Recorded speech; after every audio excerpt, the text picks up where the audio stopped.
الحمد لله والصلاة والسلام على رسول الله. أما بعد، قال الله تعالى: أعوذ بالله من الشيطان الرجيم. بسم الله الرحمن الرحيم. الحمد لله رب العالمين الرحمن الرحيم مالك يوم الدين. إياك نعبد وإياك نستعين. اهدنا الصراط المستقيم صراط الذين أنعمت عليهم غير المغضوب عليهم ولا الضالين.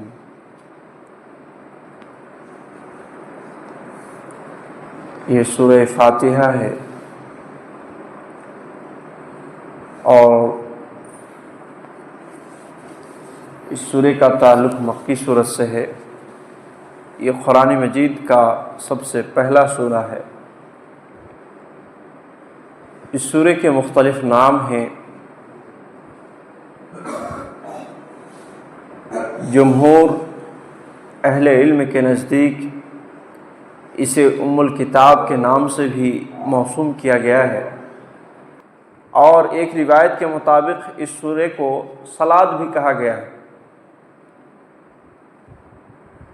اللہ کے نبی صلی اللہ علیہ وسلم کہتے ہیں: قسمت الصلاۃ بینی و بین عبدی نصفین، کہ میں نے صلاۃ کو یعنی سورۃ الفاتحہ کو تقسیم کر دیا ہے میرے اور میرے بندوں کے درمیان آدھا آدھا.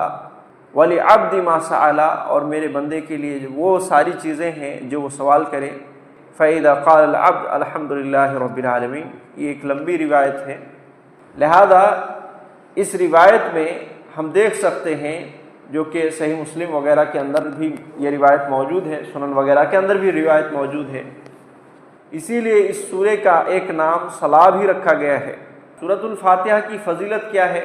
فضیلت کے حوالے سے مسند احمد کی ایک روایت آتی ہے، اور ابو سعید بن معلّہ کی حدیث جو ہے بیان کرتے ہیں کہ میں نماز پڑھ رہا تھا، رسول اللہ صلی اللہ علیہ وسلم نے مجھے بلایا، مگر میں نے جواب نہیں دیا اور نماز پڑھنے میں مصروف رہا. نماز سے فارغ ہونے کے بعد جب میں رسول اللہ صلی اللہ علیہ وسلم کی خدمت میں پہنچا تو اللہ کے نبی صلی اللہ علیہ وسلم نے کہا: ما منعک ان تأتینی، کس چیز نے تمہیں روکا میرے پاس آنے سے؟ قال قلت یا رسول اللہ انی کنت اصلی، تو صحابی رسول نے کہا: اللہ کے رسول میں نماز پڑھ رہا تھا. قال الم یقل اللہ عز وجل یا ایھا الذین آمنوا استجیبوا للہ وللرسول اذا دعاکم. سورۃ الانفال کی یہ 20/4 نمبر کی آیت ہے. تو اللہ کے رسول صلی اللہ علیہ وسلم نے کہا: کیا تم نے یہ کلام اور تم نے یہ آیت نہیں سنی ہے جو اللہ رب العالمین نے خود کہا ہے کہ اے ایمان والو، جب اللہ اور اس کے رسول تمہیں بلائے تو تم جواب دو اور اس حکم کو تم قبول کر لو. لہذا اس صحابی رسول کو نماز چھوڑ کر کے آنا تھا جب رسول اللہ صلی اللہ علیہ وسلم نے بلایا تھا. اس کے بعد اللہ کے رسول صلی اللہ علیہ وسلم نے کہا: لا اعلمنک اعظم سورۃ من القرآن، میں ضرور بضرور تمہیں سکھاؤں گا ایک عظیم سورت قرآن میں سے. قبل ان تخرج من المسجد، مسجد سے نکلنے سے پہلے. تو صحابی رسول کہتے ہیں کہ جب رسول اللہ صلی اللہ علیہ وسلم نکل رہے تھے، میں نے آپ صلی اللہ علیہ وسلم کو یاد دلایا تو آپ صلی اللہ علیہ وسلم نے کہا کہ ہاں، الحمد للہ رب العالمین ہی سبع المثانی والقرآن العظیم الذی اوتیتہ، کہ ہاں یہ سورہ الحمد للہ رب العالمین ہے، یہی وہ سبع مثانی ہیں اور قرآن عظیم ہے جو مجھے عطا کیا گیا ہے.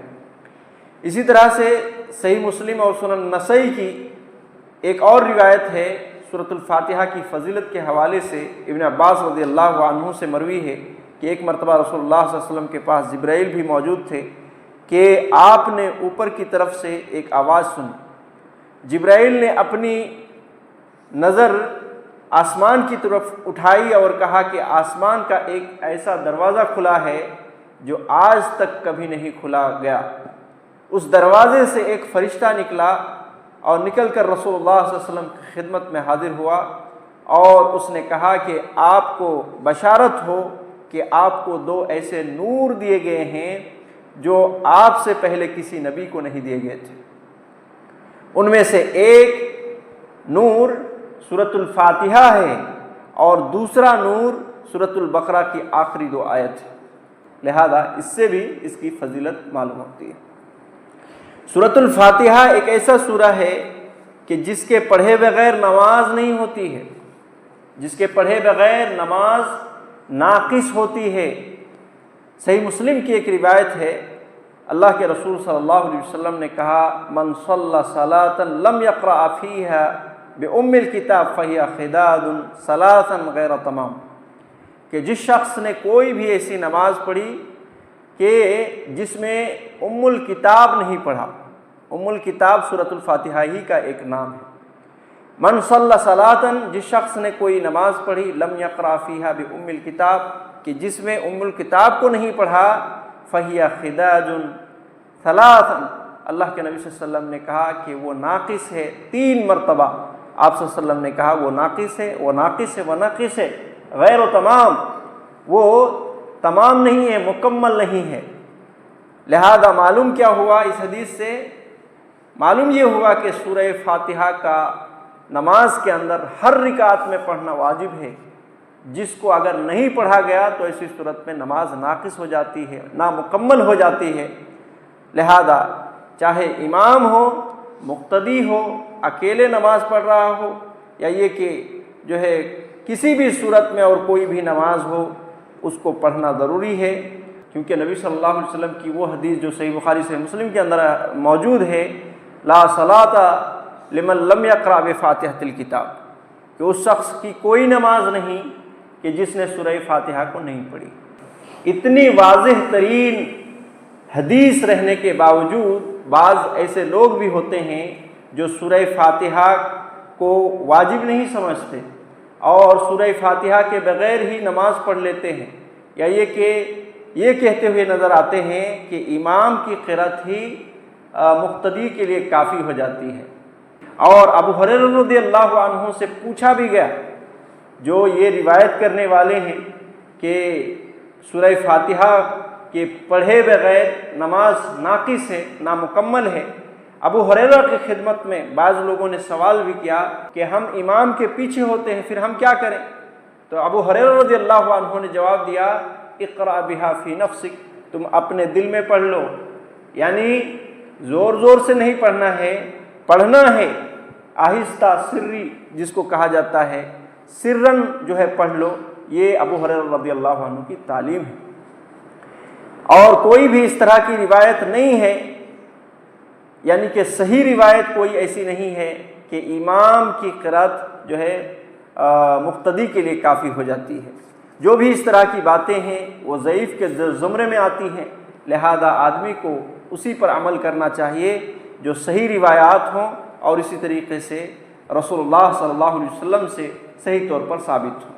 اور ایسی بھی کوئی صحیح روایت نہیں ہے کہ جس میں یہ بتاتی ہو کہ رکوع پا لینے سے رکعت مل جاتی ہے، اور اس جھانسے میں بھی بعض حضرات آتے ہیں کہ رکوع مل گیا تو رکعت مل گئی۔ اس حوالے سے صرف ایک صحیح روایت ہے، لیکن وہ بھی مکمل واضح نہیں۔ بات کو یاد رکھیے کہ جو بھی روایات ہیں وہ ضعیف ہیں، لیکن ایک روایت ہے وہ صحیح ہے، مگر صحیح تو ہے مگر واضح نہیں ہے۔ تو جب واضح نہیں ہے تو ایسی صورت میں اطمینان جس میں ہو آدمی کو، کہ جس میں حدیث میں صراحت کے ساتھ موجود ہے کہ بغیر سورہ فاتحہ کے پڑھے نماز مکمل نہیں ہے، تو ایسی صورت میں اطمینان پر آدمی عمل کرے، جس میں پڑھ لینے کے بعد کسی قسم کے شکوک و شبہات نہ رہے۔ ایک تو قیام بھی اس میں چھوٹ جاتا ہے، قیام رکن کی حیثیت رکھتی ہے، سورۃ الفاتحہ کو رکن کی حیثیت ہے یا کم از کم واجب کی حیثیت ہے، یہ دو چیزیں چھوٹ گئی، اور اس کے باوجود آپ اس رکعت کو مکمل سمجھ رہے ہیں، کہیں نہ کہیں آپ کے دل میں تردد ہوگا، کہیں نہ کہیں آپ کے دل میں یہ کھٹکا پیدا ہوگا کہ رکوع کی وجہ سے رکعت ملی یا نہیں ملی۔ ہاں البتہ یہ ضرور ہے کہ بعض علماء اسی حدیث کو سامنے رکھتے ہوئے اس بات کو جو ہے اس موقف کو اپنائے ہیں، مگر اکثر اہل حدیث علماء اسی بات کو اپناتے ہیں کہ رکوع پانے سے رکعت نہیں ہوتی، اور اس طرح کی کوئی صحیح حدیث ہے بھی نہیں۔ اللہ رب العالمین ہم سب کو صحیح سمجھ کے ساتھ نیک عمل کی توفیق عطا فرمائے۔ آمین و صلی اللہ علیہ محمد وعلی آلہ وصحبہ اجمعین ومن تبعہم بإحسان الی یوم الدین۔